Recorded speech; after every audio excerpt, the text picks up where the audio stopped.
Welcome, and thank you for tuning in to the Sunday services at Center for Spiritual Living, Denver. We are a loving and prospering community in the heart of Denver and online. We now conduct hybrid services at the historic Grant Avenue Community Center and Sacred Place, located at 216 South Grant Street, Denver, Colorado.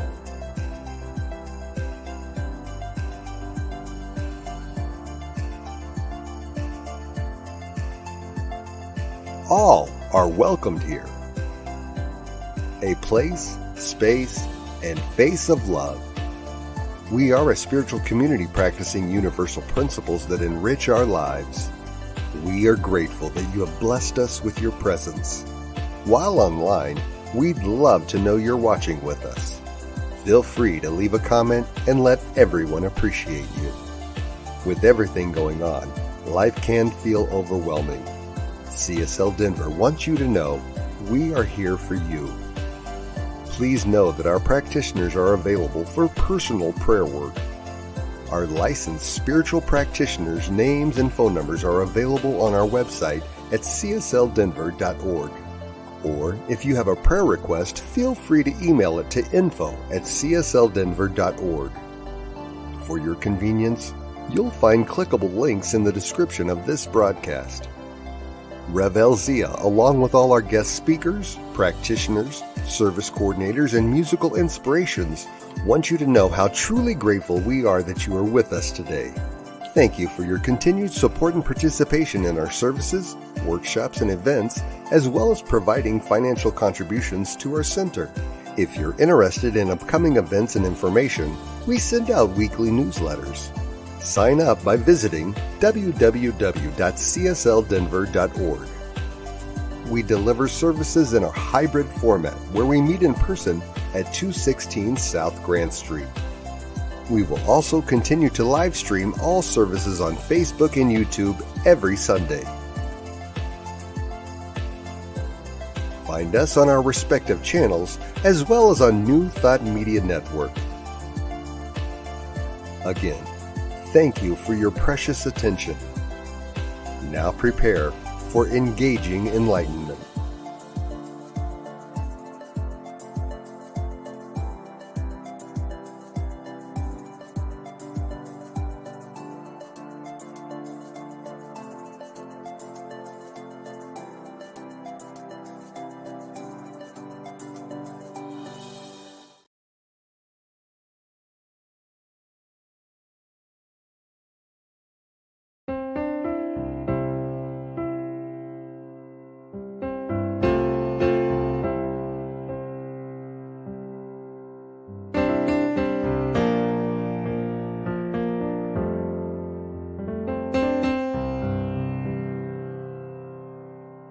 There is a garden where dreams come true, a beautiful garden where God's grace blooms. There is a garden where everything grows, a beautiful garden where love is sown. And in this place of light and love, you can have anything that you're dreaming of. There is a garden where dreams come true, a beautiful garden. That garden is you.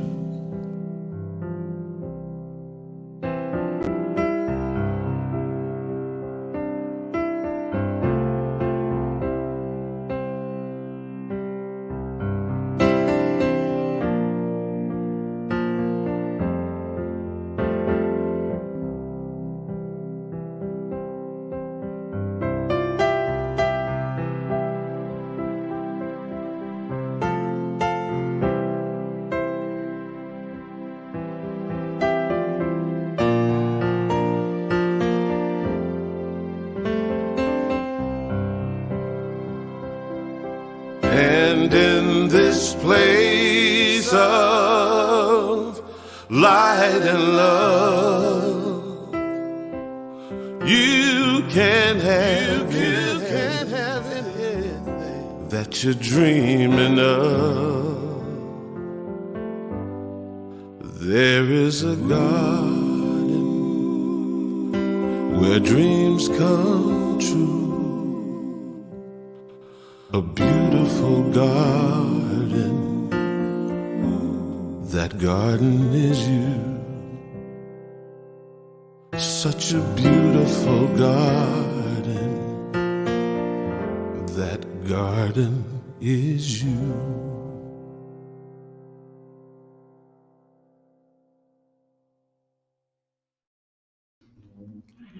And thank you for everyone being here today. So let us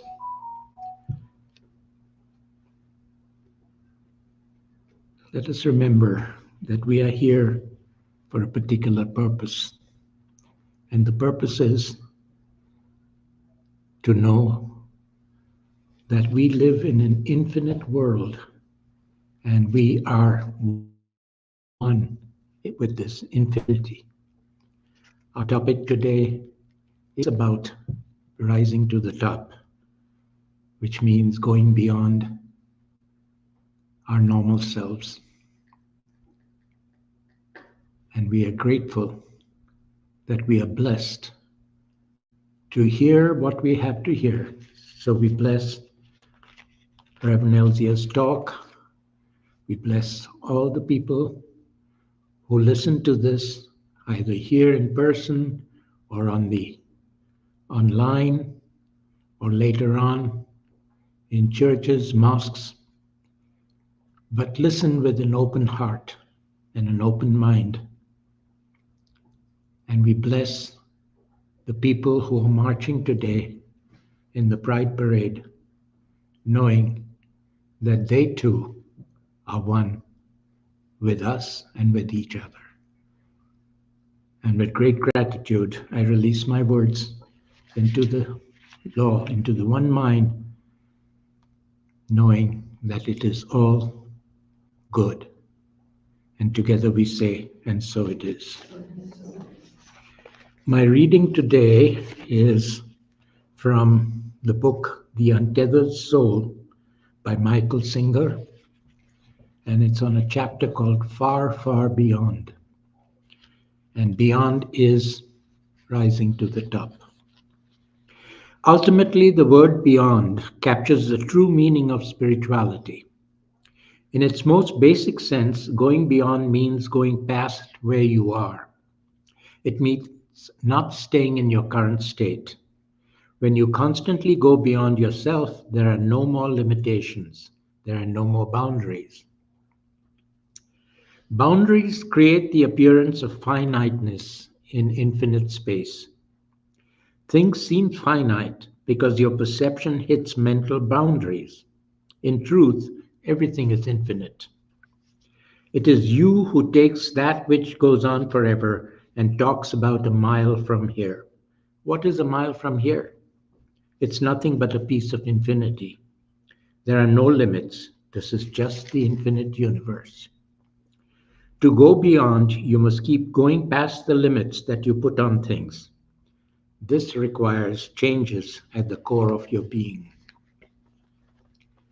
Your views, your opinions, your preferences, your concepts, your goals, and your beliefs are all ways of bringing the infinite universe down to the finite, where you can feel a sense of control. You're constantly trying to stay. This mental model has become your reality, and you are constantly trying to stay within your comfort zone. You struggle to keep people, places, and things in a manner that supports your model. If they start to go any other way, you get uncomfortable. Your mind then becomes active, telling you how to get things back the way you need them to be. Spirituality begins when you decide that you'll never stop trying. Spirituality is the commitment to go beyond, no matter what it takes. It is an infinite journey based upon going beyond yourself every minute of every day for the rest of your life. If you're truly going beyond, you are always at your limits. You're never back in the comfort zone. A spiritual being feels as though they are always against that edge, and they're constantly being pushed through it. Eventually, you will realize that it cannot actually hurt you to go beyond your psychological limits. If you're willing to just stand at the edge and keep walking, you will go beyond.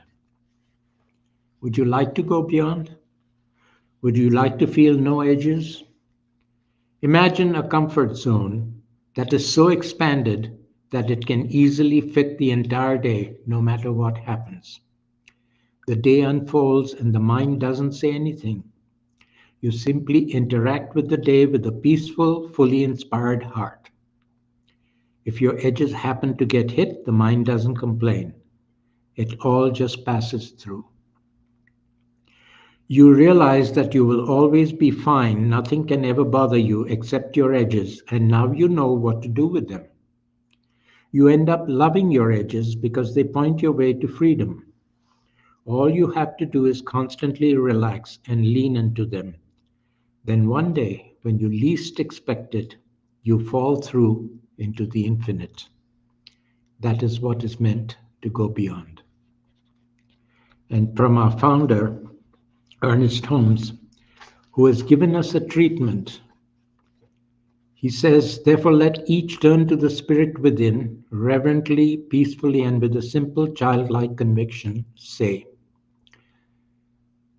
and please take this in, believing that the Spirit of God is the center of my own being and the center of all others, I now invite this divine presence to illumine my thought, to guide me in everything I do. In this moment of self-realization, I feel I'm meeting this divine presence face to face. I feel the inflow and the circulation of the Spirit through me, and in joy and gladness, I recognize the presence of love and life. Today and every day, manna falls from heaven. This is the day that God has made, and I am glad in it. And so it is. Amen. And now for some music. Gary Lloyd. Floyd. Gary Floyd Lloyd. Whatever. Good morning, CSL Denver. Gary Lynn Floyd here with you again today. I got another one we can sing together today. It's called Instrument of Peace. It goes like this. Make me an instrument. Make me an instrument. Make me an instrument of peace. Make me an instrument. Make me an instrument. Make me an instrument of peace. Second part goes like this. Where there is hatred, I will love. And where there is sadness, I will bring joy. And where there is darkness, I will shine. I am an instrument of peace. Make me an instrument of peace. Now back to the top, here we go. Make me an instrument. Make me an instrument. Make me an instrument of peace. Keep that going, sing it again. Make me an instrument. Make me an instrument. Make me an instrument of peace. Where there is hatred, where there is hatred, I will love. Where there is sadness, where there is sadness, I will bring joy. Where there is darkness, where there is darkness, I will shine. Claim it, I am I am an instrument of peace. Then make it your prayer. Make me an instrument of peace. Let's do it all again. Here we go. Make me an instrument. Make me an instrument. Make me an instrument of peace. Sing that again. Make me an instrument. Make me an instrument. Make me an instrument of peace. Where there is hatred, where there is hatred, I will love. Where there is sadness, where there is sadness, I will bring joy. Where there is darkness, where there is darkness, I will shine. Claim it. I am an instrument of peace. Make me an instrument of peace. Claim it. I am an instrument of peace. Make me an instrument of peace. Make me an instrument of peace.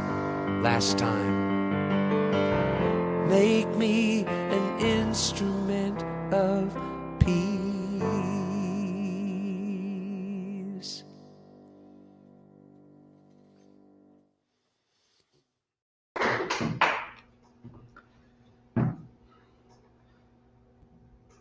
Good morning and welcome to CSL Denver, a place, a space, and a face of love, a spiritual community teaching ancient wisdom and applying universal principles to empower our lives and the lives of others. So glad you're here today. Today here in Denver is one of the largest pride parades in the country. And you know, as Rumi said, the topic is keep rising to the top. And so if you can just imagine back in New York City, back in 1969 at the Stonewall Inn, where the whole, I would say, movement of pride, if you will, began. When some police officers attacked some individuals, and you know, the story is legendary, and I would advise you, if you haven't read it or if you don't know the story, go and look at that history to see where we are today, where we now begin and continue to honor and recognize our LGBTQ community as part of everything that we do, and more importantly, everything that we are. And so when you look at that trajectory of where they came from and where they are now, it is by definition of today's talk of keep rising to the top, right? So because this month we're looking at this idea of sacred courage.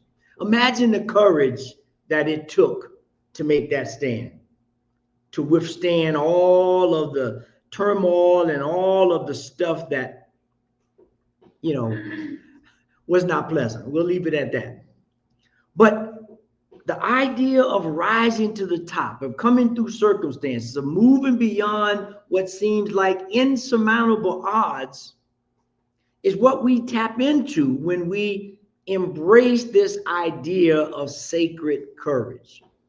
Now, the inherent nature of man, of humanity, of the planet itself, is to rise above challenges, to move beyond difficulty, to move in a way that each moment is an evolutionary step to some place that we've never been before. And it's done in a holistic, systematic way that allows us to really lean into it and not have to worry about it too much. I give it too much energy, because there's a process, there's a flow of life that's always rising to the top, always rising to the top. And so when we can begin to realize that, believe that, tap into that, this idea of rising to the top, or moving beyond adversity and circumstances that are beyond our control, it becomes very easy. Now, you know, I was looking at the talk and I started thinking about my own life and looking at the challenges or the things that were placed in my path. I was born premature. I weighed about 3 pounds. My uncle used to tease me, said, boy, they had you in the incubator like a little chicken. You was, you know, you just mouth, and you know, I told your dad, you're not going to bring that thing home. There was a impetus in me out of all of that said, just keep rising. This is a stepping stone. You can move beyond it. And I got beyond that, you know, started growing and living life. And then at 6 years old, my mother died. Another challenge, another insurmountable mountain, so I thought. And as a result of that, I began to act out and do all manner of things. But there was something inside that said, keep rising to the top. Keep rising to the top. That you do not want to let, or this way. I came to this conclusion that I should never let someone else's opinion of me be my opinion of me. I was clear, even though it was rocky road, I was clear that this wasn't the road I was going to stay on. And the lessons that I learned on that road propelled me in this idea of rising to the top, to face issues, not run from them, not make excuses. Because so often that keeps us from rising to the top. How often have you been prepared? You know you've been prepared because you've been studying, or whatever it is, training or contemplating. And you get right to the precipice and you allow yourself to talk yourself out of doing what it is that you've been training and pondering and visioning to do. Clip your wings, so to speak. We all have done it, but that's okay. Because if we are wise, we get a chance to remember who we are. Now, there's two different approaches that people use for life. They say life is a school. Then there's another one that I like better. Life is a place where we come to remember who we are. Because if we have the essence of God, I got everything already in me. You have everything already in you. So I don't need to learn it. I just need to remember it's there and use it. There's that song that says, why have you come to earth? It says, you come to remember, to love, serve, and remember. Remember who you are. Remember the powers that you have. Remember the things that you are able to overcome. And you know, I watched a program this week, and it was perfect. The timing was perfect. See, this is how you know you're rising to the top. If things just happen unbeknownst and beyond you. I was watching this story on the young lady from Pakistan, Malala Yousafzai, who was in Pakistan learning to read and write. She wanted to be an engineer, I think it was. And at 15, someone from the Taliban came and shot her in the face. Got on the bus with a mask, called her name, and shot her. Now, that's a high mountain to overcome. She had to learn how to walk again. She had to learn how to talk again. But through all that, she kept rising to the top. She still had this idea of education is paramount for women, for young girls. And as a result of going through all of that, she became the youngest person in the history of our planet to be a Nobel Peace Prize winner at 17. She's only 26 now. She has a foundation on human rights. She has a foundation that deals with educating young women and girls. That is the approach to rising to the top that we all can learn from. We don't care about the circumstances. We don't care about the situation.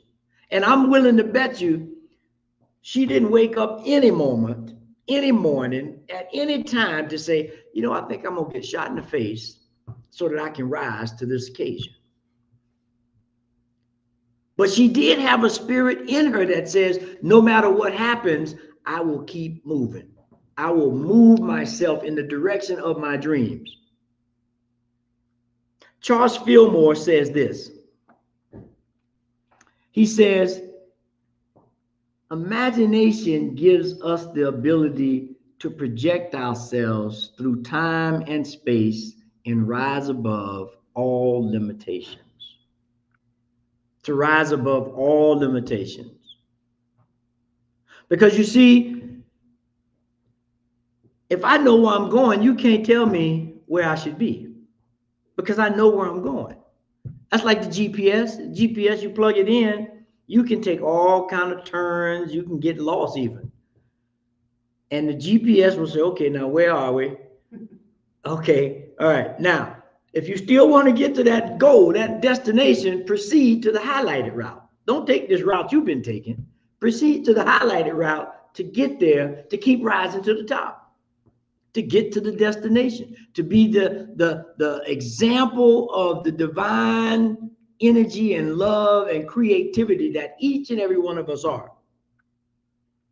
There's a divine plan for each one of us that is based on success, that is based on getting to the end of the goal, whatever that is.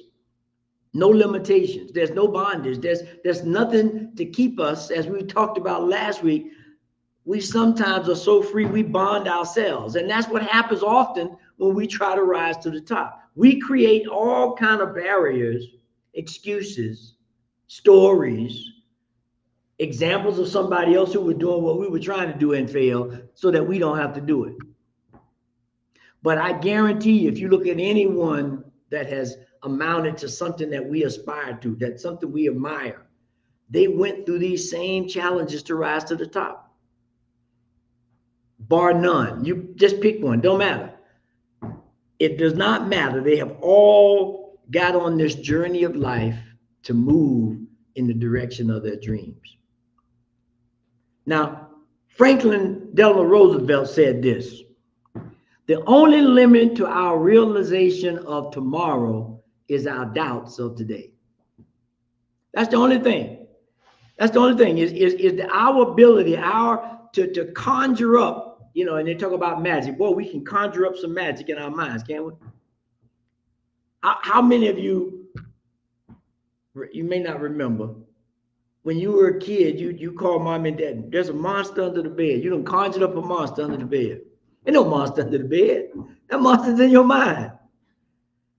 But you believe that that monster or whatever it is under the bed or peeking through the window or in the closet or wherever you're looking, that keeps you from realizing your perfection, if you will.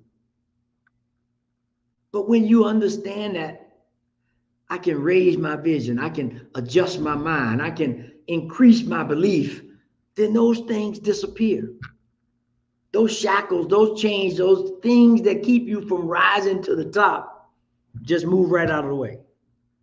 So when we start thinking about how do we do this every day, how do we begin to rise above? How do we begin to move in a way that allows us to say yes, regardless of circumstances? Well, the first thing is vision. First thing we need is vision.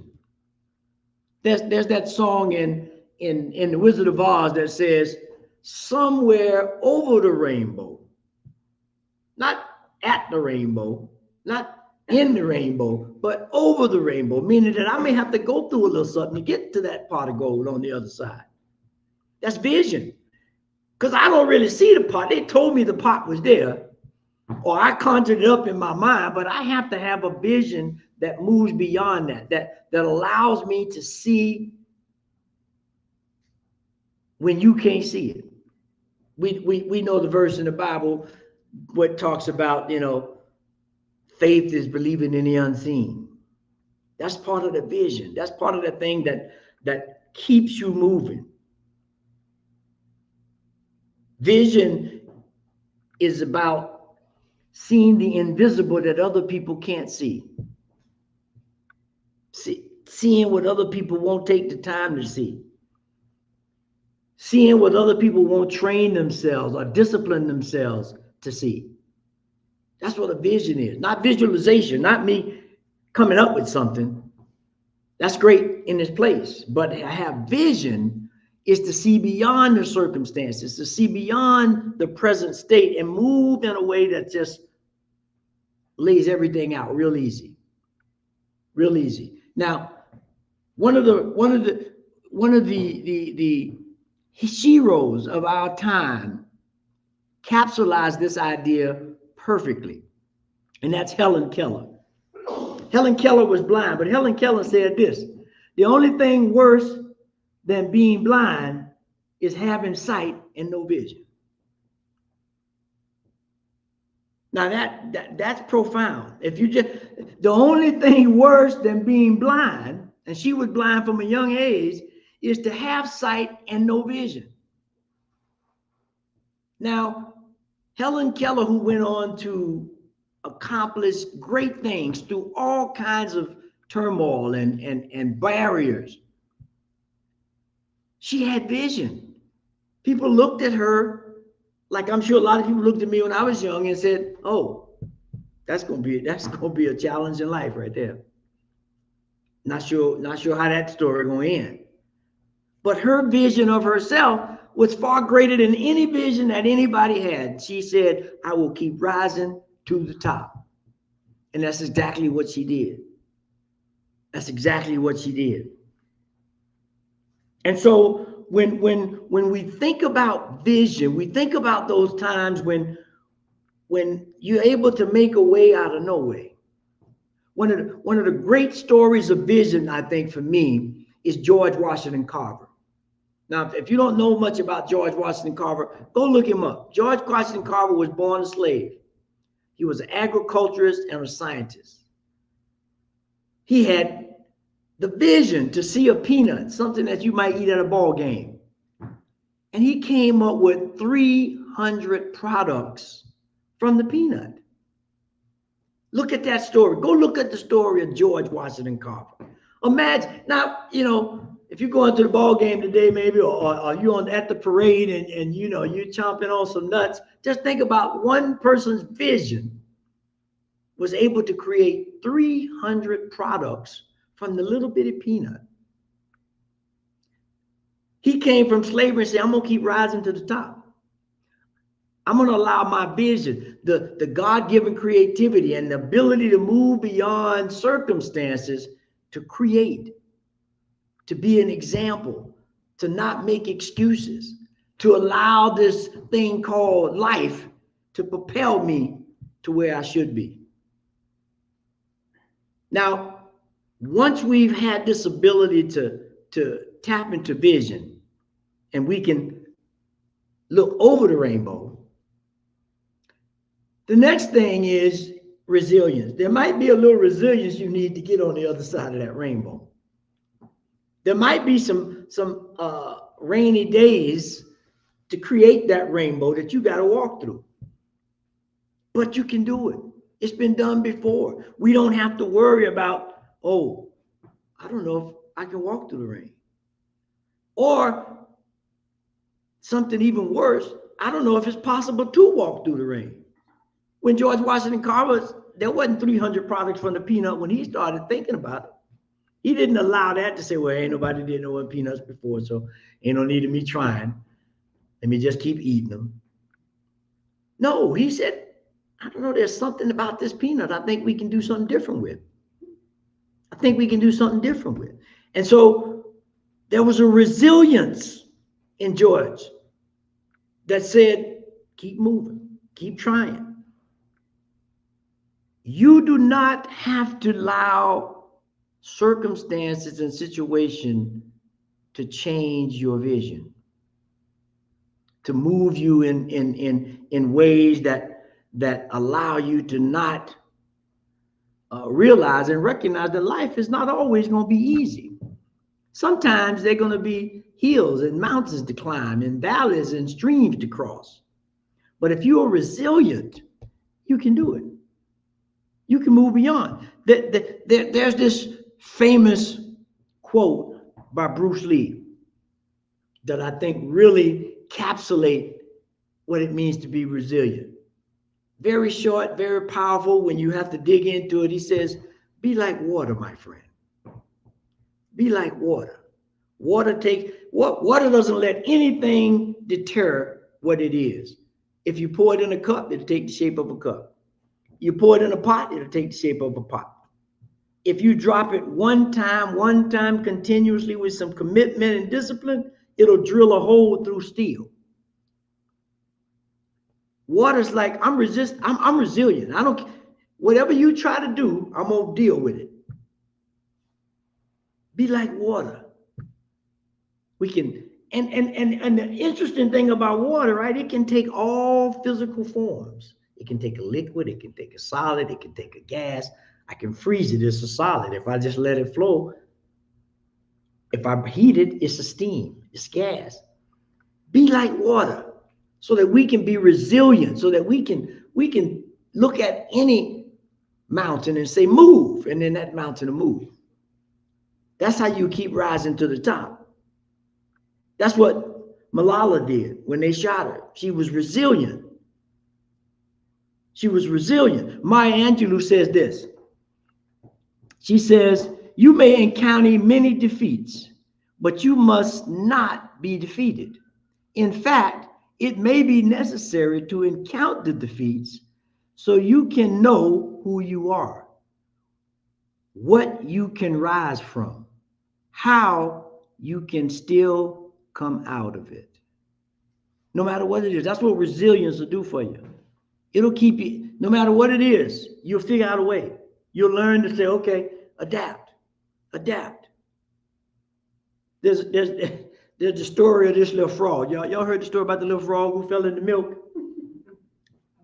Two frogs fell in the milk, right? And one he just gave up. He tried for a little while, no resilience, he gave up. The other frog just kept on churning, kept on churning, trying to get out. Pretty soon, that butter became milk. I mean, the milk became butter, and then the frog just jumped on out. That's what you got to do. That's what we have to do. We have to be like that little frog. We just have to keep on churning and turn that milk into butter. That's what life is calling us to do. Are we ready? Are you ready? And then if you are ready, are you willing? Because I know you're able, because God has given all of us that ability to rise, to move through circumstances, to move through things that we may not like. The question is, are we willing? Are we willing to find this energy, this light, this vision within ourselves to rise? Now, once we've gained the vision, and once we tap into this resilience that is within each and every one of us, the last thing that we need to do, which is a powerful piece, you got to believe in yourself. You got to believe in yourself. If you don't believe in yourself, as the saying goes, ain't nobody gonna believe in you. You have to believe in yourself. Because you think about, I love to refer to nature because there's so many great lessons in nature. Now, when you look at an ant, you just see you see a nuisance, really. Something that if you wait and let it get on you, it'll bite, certain types anyway. But one of the amazing things about the ant can carry, you're not going to believe this, 5,000 times its own mass. Go look it up. 5,000 times its own mass. It can pick up a leaf or a stick or something that's 5,000 times its mass and carry it with ease and grace. If you ever see that thing moving with a leaf or whatever, it's just moving. Like he got his own rhythm, his own drum major. He's just moving down the road. She was believing in herself. She didn't let somebody say, you look a little small to be trying to lift that big old leaf. Belief in oneself is part of this thing of rising to the top. Ernest Holmes says this, and I added a little picture there of two ants. And Ernest says this: we are surrounded by an intelligent force and substance from which all things come. It is around us in its original state, ready and willing to take form through the impulse of our creative belief. The ant didn't worry. You know, the ant tapped into that real good. He didn't worry about any of the other stuff. Look, there's some creative stuff in me. I can figure this out. I can rise to the top. I can get through the obstacles. I can get through the adversity. Well, if the ant can do it, I'm sure we can do it. I'm sure we can rise above. Keep rising to the top. And so, in closing, as we begin to tap into this idea of cultivating our vision or seeing beyond the current circumstances, and then having the resilience to work through the challenges to get there, which all of that is seated on this idea of belief in myself, knowing that I am a facsimile of the divine. You remember when you used to have fax machines, you just get a facsimile, right? Some people may be listening and say, what the heck is a fax? But yeah, there was this thing called fax, and you could get a facsimile, a copy, if you will. That's what we are of the divine. We are a facsimile of the divine, and we have all of this power, presence, and ability to rise. So let us continue to harvest that energy, that understanding, that wisdom, that magic to move us beyond anything that seems to stop us and allow us to tap into sacred courage. There is this song, some of you may have remembered. I wrote it down because I just wanted to speak on a couple of verses. It was a song by McFadden and Whitehead that says, ain't no stopping us now. We're moving on.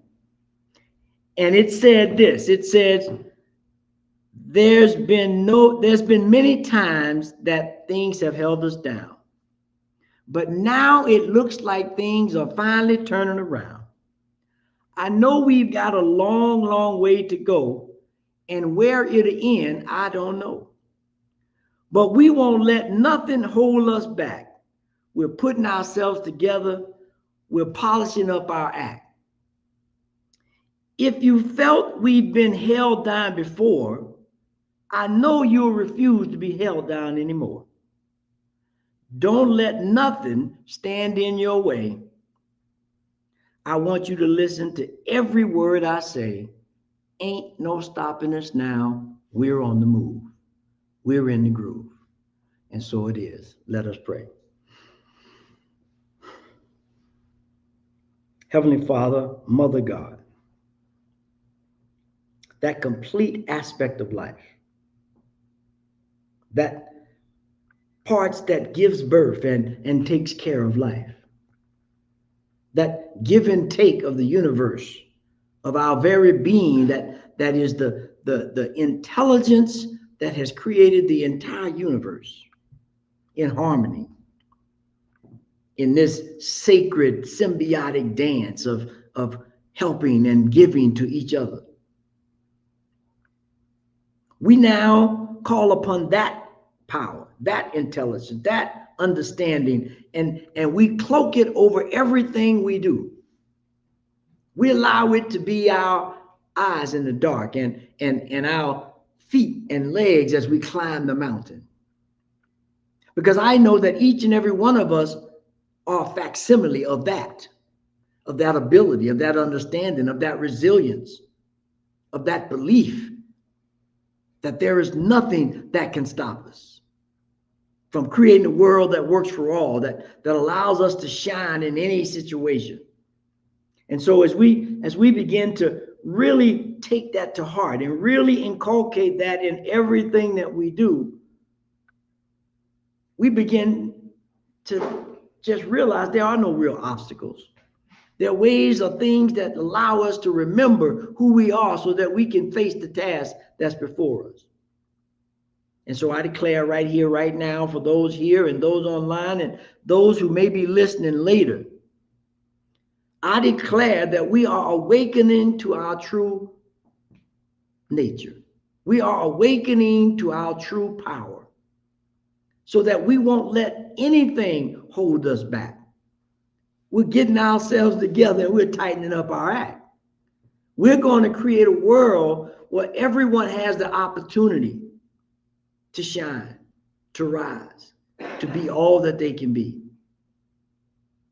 Because the divine power has given us that ability, that right. We now only have to claim it. And so right here, right now, we claim it.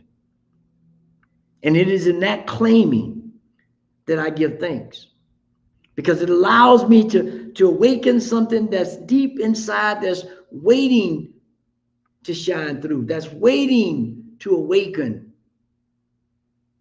and allow me to live a life of joy, service, and remembrance. And so I just released these words into a law that is already working, that's already rising it to the top, to allow us to continue to be the manifestation of the divine that we were created to be. And so I release it, I let it go, and I know that it is absolutely so and already working in our lives. And so it is. Amen. And so it is. And so, as always, we have a couple of call to actions just to keep us honest. And the first one is examine your past successes and challenges and review what approach, skills, or attitudes you use to rise above them. And when you've done that, look at what is one thing you can do this week to move you closer to one of your goals that you've been having some stumbling blocks with. Just take a little time, 5 minutes. We can spare 5 minutes today. Don't just set your watch, or your clock or your phone or something, and get 5 minutes. And what we have now, we have this affirmation that'll help us sink that in, that says, I am optimistic as this new day begins. So we say that every morning, and we think about how have we overcome certain obstacles to keep rising to the top. And so we want to thank you, as always, for being with us today and continued support of CSL Denver, whether it's with time, treasure, or talent. We appreciate it. And we are continuing to grow and have activities. We are going to be starting, we're going to be starting a new activity on the 4th Sunday. I'm not even going to tell you what it is yet. We'll have to tell you next Sunday, just to get a little suspense. But it's going to be different. It's going to be where we can gather, break some bread, have a conversation on a regular basis on every 4th Sunday, so that we begin now to look at, okay, we got these teachings. How do we begin to move them forward? And so your givings help support this idea. And so if you look across the bottom of the screen, you'll see the many different ways we can give, whether it's to going to the website, www.csldenver.org, and push the donate button, text to give on your phone, or send a check or money order to the P.O. box. But however you support it, please do. And if you will honor us in our customary ritual of placing our hand over our hearts to anchor that giving, and repeat this affirmation: this perfect gift is spirit informed, circulating and blessing all that it touches. Freely I give and joyously I receive, and so it is. Amen. And so it is. Amen. And Alice is going to come and give us some announcements. Alice? Thank you, Reverend Dozier. Okay, as usual, we have the some old Science Mind magazines that are free for your taking home and viewing pleasure and reading pleasure. And we have 2 more left of the May-June ones, and then we'll have the July-August hopefully mailed to us soon, and we'll have those for sale for $4 a piece. Let's see, and also what Reverend Elzia did not mention is we are going to have a spiritual cinema on July 27th, Saturday, July 27th, and we're going to be showing the movie One Love that is about Bob Marley. So we'll have some information coming out about that too. That'll be 5:30 in the evening. And if you would like to have some good news of the world to affirm the good in the world, we have a link on our Facebook page called And Now the Good News. This program is put together by New Thought Media Network and airs on Fridays at 5 p.m. Mountain Time, or you can watch these anytime during the week. Just go to the Center for Spiritual Living Denver Facebook page and click on any post that says, And Now the Good News. New Thought Media Network has over 40 hours of weekly broadcast programs, and we invite you to go to the www.ntmedia.org and check out what they have. There's something for everyone.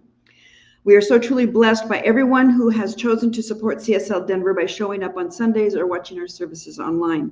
We know that as we move through the rest of this year, and I cannot believe it's almost the end of June. We don't know where the first half of the year went. We know that the divine beloved is guiding and loving each and every one of us. Thank you for joining us. And now let's close out with Karen Drucker's song, I Am So Grateful. Please join us for fellowship afterwards. Hey, I'm so grateful.